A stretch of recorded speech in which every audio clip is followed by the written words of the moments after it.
Whatever programming language you learn, there's a core set of things they virtually all have in common, and I want to lay those things out here as quickly as possible. So first, I understand that in all cases, programming is about data. It's about analyzing data with logic, it's about transforming data with logic, and it's about generating data with logic. That is the essence of every program. And to be a useful program, every program must do what we call output. It must write data outside of itself. It must write data to a file, send data over a network, put data on the screen to display, send audio data to an audio device that then gets played out through speakers, etc. These are all forms of output. And if your program doesn't do any output, then it's a useless program because it doesn't have any effect on the world that any human can observe. Programs may also do input. They may read data from outside themselves, such as reading data from a file or reading data from a network or read data from human input devices like mice and keyboards. And most programs do some input, but it's not strictly necessary the way output is, because you could have a program that just simply generates data and outputs it without doing any input. Now, data can come in many different kinds, but the essential kinds, which most other things are then made of, are numbers, strings, booleans, and collections. Numbers require no explanation, but a string is a piece of text. It's a sequence of text characters, and a boolean is a value that's simply just true or false, which are used to represent all sorts of yes-no pieces of data. Like, for example, is it currently sunny outside? Yes or no, true or false. Lastly, a collection is a piece of data, a value, which is made up of other values, which might be numbers or strings or booleans or even other collections. And there are many different kinds of collections because there are many different ways to organize multiple values, but the most obvious and simplest and probably the most commonly used is a simple list. You have a collection which is just an ordered list of here's the first thing, here's the second thing, the third, the fourth, the fifth, and so forth. Now, as for actual programming languages, the mechanisms which they virtually all have in common is, firstly, they all have some set of built-in operations. They all have variables. They all allow you to branch with usually what are called if statements. They all allow your code to loop with what are called usually while or for statements. And then they all have functions, which are basically like operations you yourself define in your code. You have a small set of built-in operations, usually a few dozen, and with a function you essentially can define your own operations. And with just these few mechanisms, you actually have a complete programming language. The question, though, is what about input and output, because none of these mechanisms do either input or output. Well, we'll explain how input and output is done in programming languages when we get to the end. So, operations. Most languages have a few dozen operations, and that will always include arithmetic, some logic operations, and perhaps things for manipulating strings to split them apart and to join them into larger strings, and then a few other odds and ends operators which differ from language to language. And each of these operations, what they do is they take input values, usually 2 for most operations. They do something with those input values and return an output value. So examples include, most obviously, arithmetic, where say we might add together two numbers and it returns a number, the sum of those two numbers. Or we might multiply two numbers, which then returns the product of those two numbers. But aside from arithmetic operations, we also have some logic operations. What's called the AND operation, for example, will check if two Boolean values are both true, and then it returns a Boolean value that's true if they are. Otherwise, it returns a false value. And then what's called the logical OR operation will check if at least one of two Boolean values is true, and it returns true if that's the case. Otherwise, it returns false. There's also an equality test operator that'll check if two values are equal and return the Boolean true if that's the case, otherwise it returns false. So say we can check two numbers if they're equal or check if two strings are equal.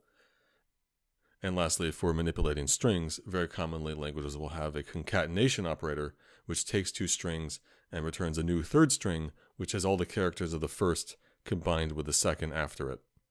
And be clear that concatenation leaves the two original strings unmodified. It generates a new third string rather than modifying either of the inputs. And this is the case with most operations. Most operations don't manipulate their inputs. They just rather return a new generated value. Now, in our code, we want to be able to store values in memory. And for that, we have what are called variables. A variable is a named location in memory, which stores a value.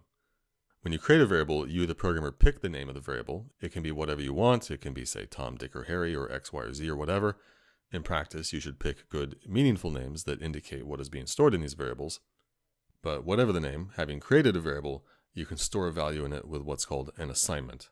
an assignment takes a value and stores it in a variable by overriding whatever was already there.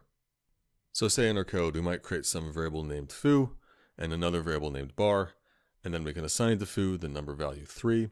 So we can directly assign new values to variables. What we can also do is take the value of an existing variable and assign it to another variable. So we can say assign to bar the value of foo. Whatever's currently stored in foo gets copied into the variable bar. And we can also assign to variables the result of operations. Operations return values, and those values can then be assigned into variables.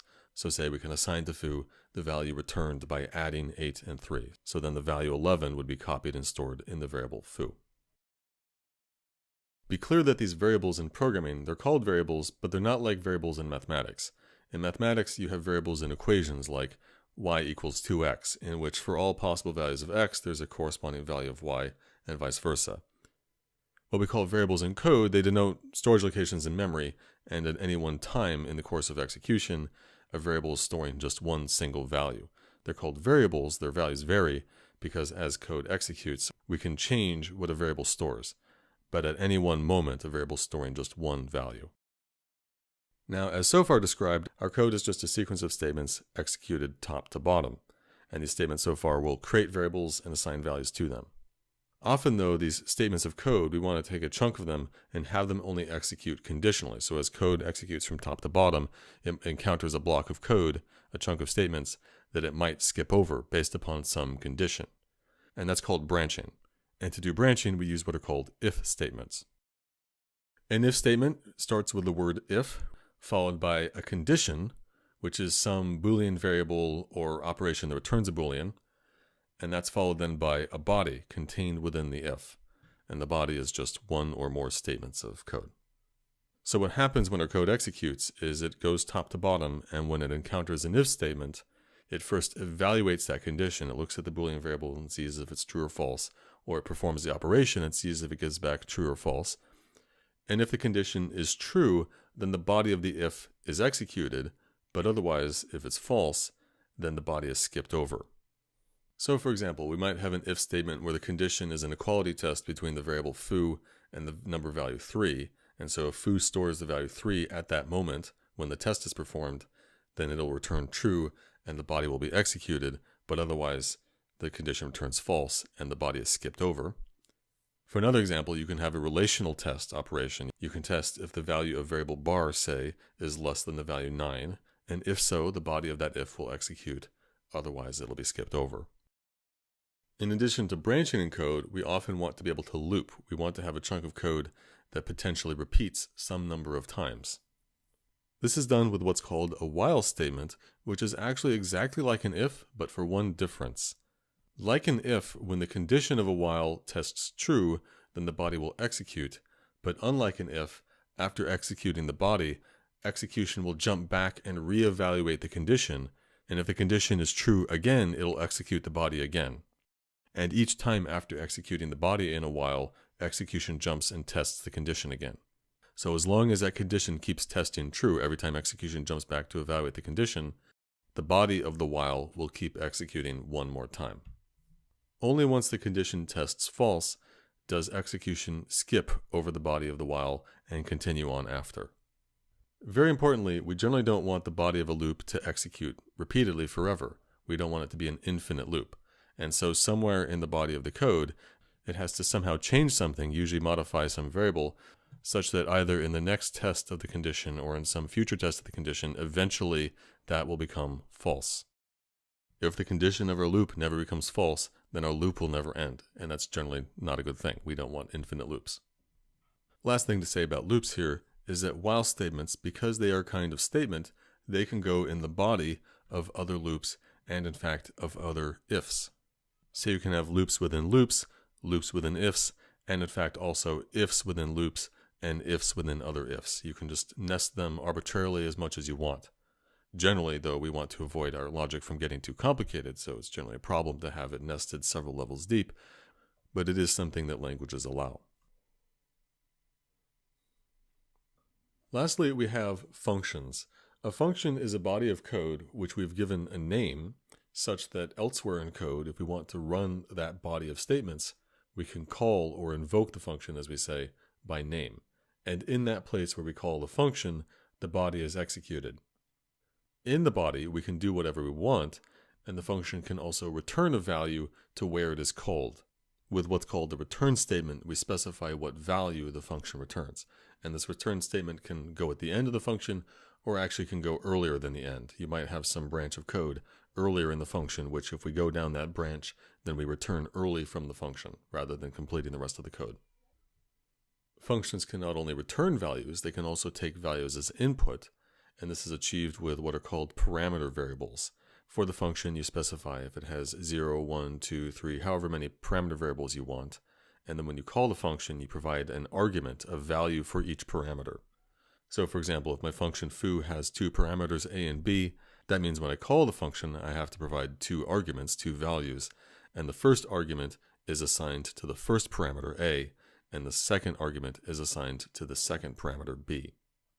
And then in the body of the function, I can do whatever I want with those two parameter variables. They're otherwise just ordinary variables, but special about them is how they get their initial value. Anyway, our functions can take input and they can return output. So in a sense, they are like operations. A function is like an operation which we ourselves are defining in our code.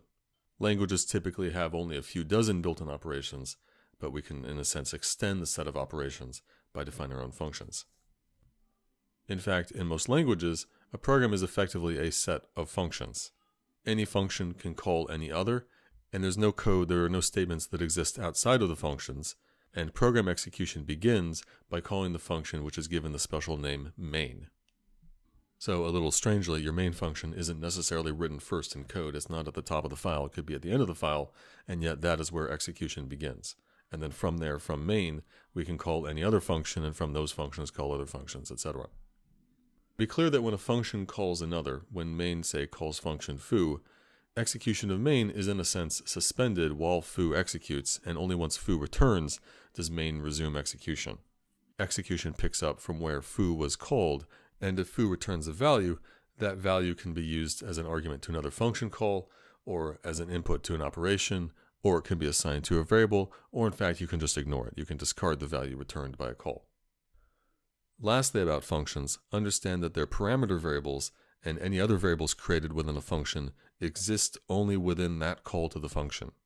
So I might have two functions which both have a variable named x, but x of one function is a totally separate independent variable from x of the other. They have nothing to do with each other. They just happen to have the same name. Furthermore, when I call a function multiple times, if I call my function foo multiple times, each time it has its own set of its local variables. If it has parameters a, b, and c, and variables d and e, every time we call foo, there's a different a, b, c, d, and e. The variable a of one call to foo is a different variable than the one of a different call to foo. They are separate variables. A separate set of the function's variables is created each time the function is called, and then that set is destroyed in effect when the call returns. Very last thing, I promised to explain how input and output is performed in code. Well, it's first important to understand that the programs we write are run by an operating system. When your system boots up, the operating system code is loaded, and the operating system is responsible for managing the hardware and for managing other running programs. When programs want to read and write data from input and output devices, they're not allowed to do so directly. They have to go through the operating system.